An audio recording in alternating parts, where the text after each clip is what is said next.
اذا اقترب الزمان، جب زمانہ قریب ہو جائے گا قیامت کا، لم تکد تکذب رؤیا المؤمن، تو مومن کے خواب جھوٹے نہیں ہوں گے. ورؤیا المؤمن جزء من 46 جزءا من النبوة، اور مومن کا خواب یہ نبوت کا 46واں حصہ ہے. وما كان من النبوة فإنه لا يكذب، انبیاء کے خواب تو سچے ہوتے ہیں، ان میں جھوٹ مختلط نہیں ہو سکتا. قال محمد وأنا أقول هذه، قال وكان يقال، راوی کہتے ہیں یہ میں کہتا ہوں. یہ کہا جاتا ہے الرؤیا ثلاث، خواب کی 3 شکلیں ہیں. حدیث النفس، انسان جو سارا دن بات کرتا ہے، کام کرتا ہے، وہی رات کو لوٹ کے اور پلٹ کے آ جاتی ہیں باتیں. وتخویف الشیطان، دوسری خواب شیطان کا ڈرانا اور دھمکانا ہے. وبشرى من اللہ، اور تیسری خواب اللہ کی طرف سے بشارت ہوتی ہے. فمن رأى شيئا يكرهه، اگر کوئی خواب میں ایسی چیز دیکھے جو اسے ناپسند لگے، فلا يقصه على احد، تو اسے بیان نہیں کرنا چاہیے کسی کو. وليقم فليصلي، وہ اٹھے اور 2 رکعتیں پڑھے. قال وكان يكره الغل في النوم، اور فرمایا کہ رسول اللہ صلی اللہ علیہ وسلم نیند میں پیاس اس طرح کی چیزوں کو اچھا نہیں سمجھتے تھے.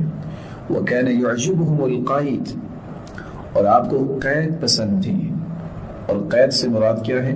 ثبات فی الدین، دین میں ثابت قدمی.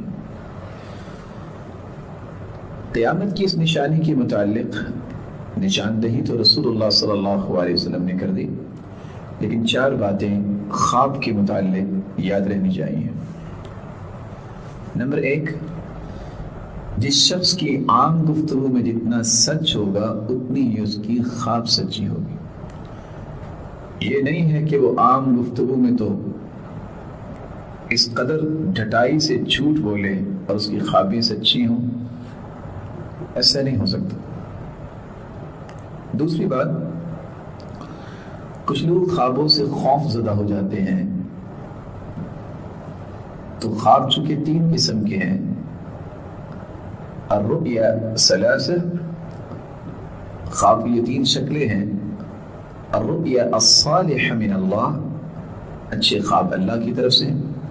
والرؤیا السوء من الشیطان، اور برے خواب شیطان کی طرف سے ہیں. اچھا خواب آئے تو حکم یہ ہے لا تقص الا على عالم او ناصح، صرف ایک کسی عالم کو بتاؤ یا کسی خیر خواہ کو وہ خواب بتاؤ.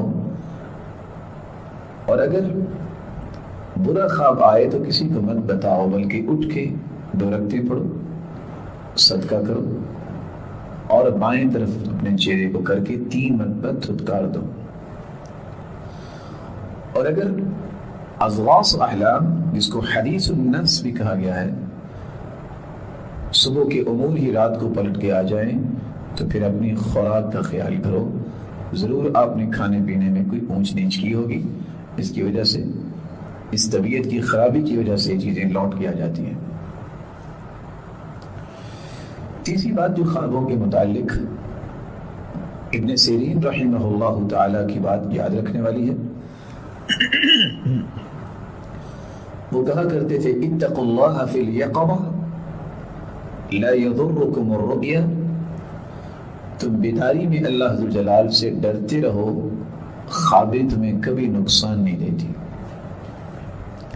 چوتھی بات، کچھ لوگ خود سے ہی اپنی خوابوں کی تعبیر کر لیتے ہیں اور خود سے ہی خوابیں بنا لیتے ہیں. ایسی خواب جو انسان نے سونے سے پہلے یا دن کے کسی بھی مرحلے میں کسی چیز کی امید لگا بیٹھا اور رات کو وہی امید اس کی خواب میں آ گئی، اسی طرح کسی چیز سے خوف زدہ ہو گیا کسی غم کی وجہ سے دن کے کسی بھی مرحلے میں، اور سونے سے پہلے اور خواب بھی خوفناک آئی تو ان دو خوابوں کی کوئی تعبیر نہیں ہوتی. یہ امید اور خوف، ان دونوں خوابوں کی کوئی تعبیر نہیں ہوتی. اس لیے اپنے آپ کو ہلکان کرنا یا اپنے آپ کو اتنا خوش کر بیٹھنا کہ اچھلنے لگ جانا کہ مجھے خواب آ گئی ہے، بس میرا یہ کام ہو گیا ہے، یا اتنا خوف میں چلے جانا، اپنے آپ کو گرا لینا، ان دونوں چیزوں سے پرہیز کرنا چاہیے. اللہ پہ توکل کرنا چاہیے. اللہ ذوالجلال کسی کو ضائع نہیں